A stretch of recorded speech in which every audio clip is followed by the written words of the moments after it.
5 candles, 5 people, a box of matches or a lighter for each, 1 hour. This is what you need to play the midnight game. In this game, you play with one goal in mind. Don't wake them up. Who's they, you ask? They are what lies beneath. The rules are simple. Don't make a sound, don't leave the play area, don't let your candle go out, and don't get scared so badly you scream. If all these rules are broken, you lose, and they win. Now listen carefully, and let me tell you what happened when I played the midnight game. Play area was an old abandoned asylum known as Harmon's Ward. I played the midnight game with my friends Carlton, Josie, Greg, and Benny. Benny was the one who learned about the midnight game. He was an amateur occultist during his emo phase, and so when he learned of this particular urban legend, he had to play for himself. Only he needed 4 others to play. Naturally, his friends were his first choice. 5 12-year-olds playing some kind of occult ritual? What could go wrong? I thought it was a joke when he asked me to play.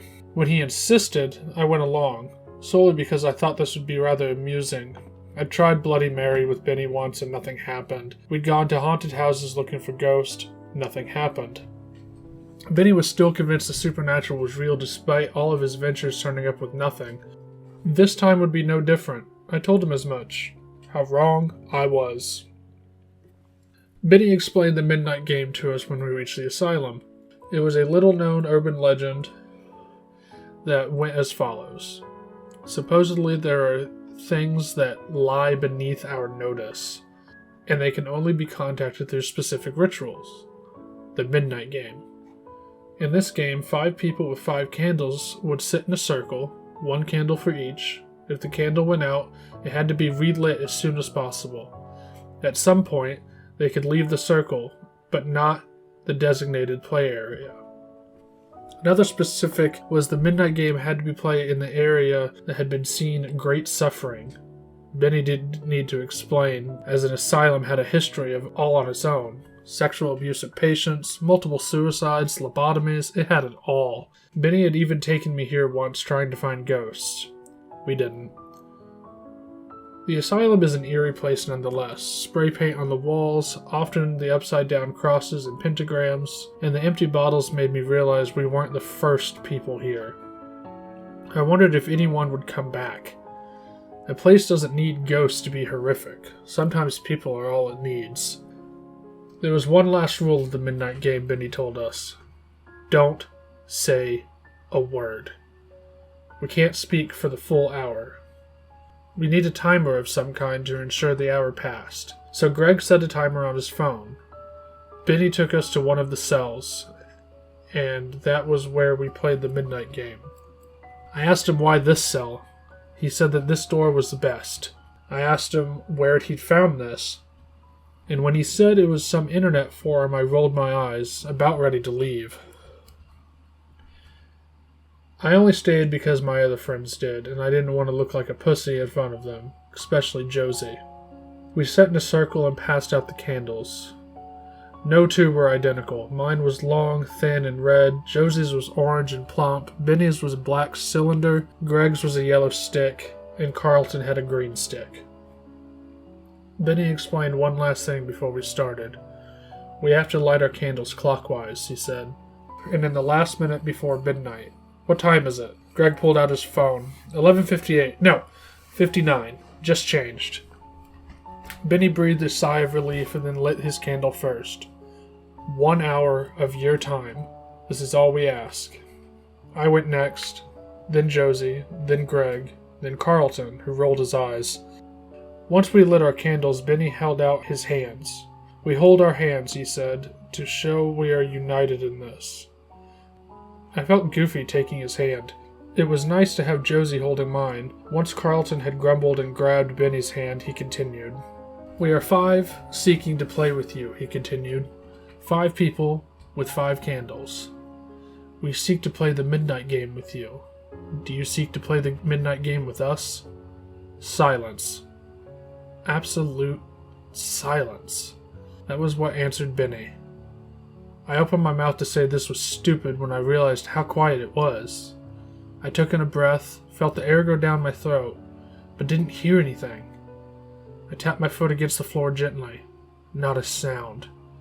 In the pit of my stomach, dread crept in. I looked over at Benny, alarmed, but he seemed entranced by the flame of his candle. "If you wish to play," he said, "give us a sign." His voice penetrated the silence, the only sound any of us could hear. I looked over at Josie, who moved her mouth as if it was saying something, but nothing came out.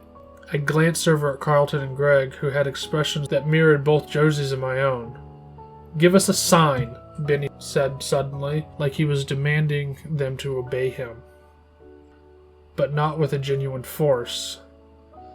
He was desperate, hoping beyond hope that this would work, that his interest in the occult and the supernatural wasn't pointless, and he would be able to show his face to his friends again.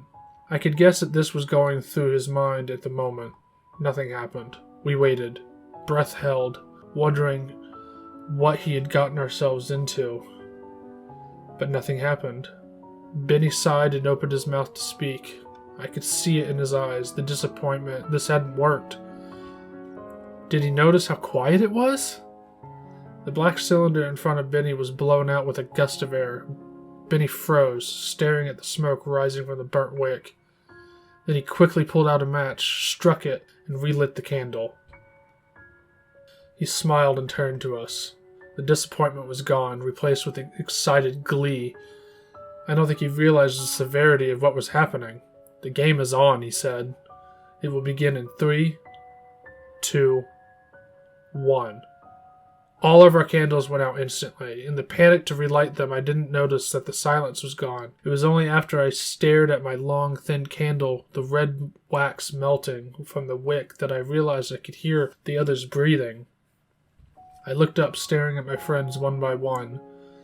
They were all as bewildered as I was, save Benny. I wanted to speak, to say something, but Benny had said we couldn't speak for the full hour. After what had happened, did I want to risk something going wrong? The silence was broken by a voice, but it wasn't one of us. "What have we here?" it said, as soft as a child. "Players," said another voice, identical to the first. "Players of the Midnight Game. It's been so long since I've seen players for the Midnight Game." "What joy, what joy," said the third voice. "What joy, what joy, it's been so long since I've played the Midnight Game." "I've never played," said the fourth voice. "What do we do?" "Come," said a fifth voice, "and let me show you." I didn't even breathe, wondering if I had imagined the voices. I glanced up at Benny, whose eyes were as wide with excitement and shock. "What the fuck, man?" Carlton said suddenly, breaking the silence. "Fuck this, I'm leaving." He grunted as I stared at him, watching dumbfounded at how much he seemed to be trying to push himself off the ground. I couldn't but notice the indents forming from the shoulders of his coat, like fingers as thin as a pencil. "What the fuck?" Carlton spoke softly, his voice quivering. I couldn't help looking around the filthy room. Each one of my friends had eyes as wide as mine. Benny was glancing behind him at nothing, or so it seemed. I wanted to ask him what he was doing, but then my candle went out. I hastily struck a match and lit the candle before turning back to Benny. He wasn't staring at the wall anymore.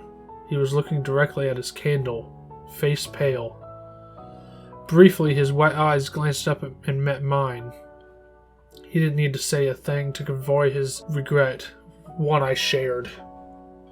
There was a squeaking sound from outside, and we all glanced at the door. It was a sharp, painful, metallic, slow squeaking that seemed to stretch throughout the asylum. It got closer and closer with every second. In anticipation, we waited for whatever horror would pass by that door. An empty, rusty wheelchair came into view from the other side of the doorframe before it came to a stop. Slowly turning on its crooked wheels, it faced us. The left front wheel lurched forward into the room suddenly, then the right one. It lurched slowly, wheel by wheel, into the room until it passed the door and then stopped. "What the fuck?" Carlton said, the indents in his shoulders tightening.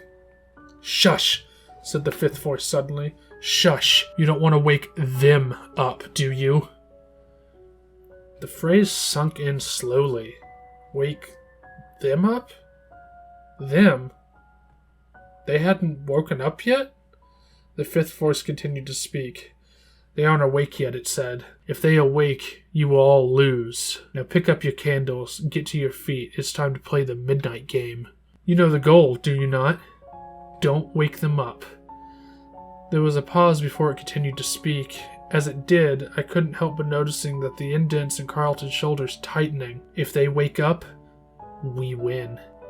I glanced at each one of my friends in turn before turning back to Carlton. The fifth voice spoke again. This one has already spoken. They're all stirring now, but are not yet awake. It is only fair if none of you speak for the rest of the game, is it not? Yes. Yes. Yes. But can you stop yourselves from screaming? Carlton didn't. He reached up an arm and he was suddenly yanked back into the darkness and vanished. I was about to cry out, but Benny held up a hand in the other candle held high as he pointed into the darkness. Carlton was back, but his face was long and gaunt, his hair white, his eyes were wide, his entire body shaking. He opened his mouth and nothing came out. "One player," the fifth voice said, "has lost the midnight game." There was a soft giggle from the other four voices, and then all five spoke together.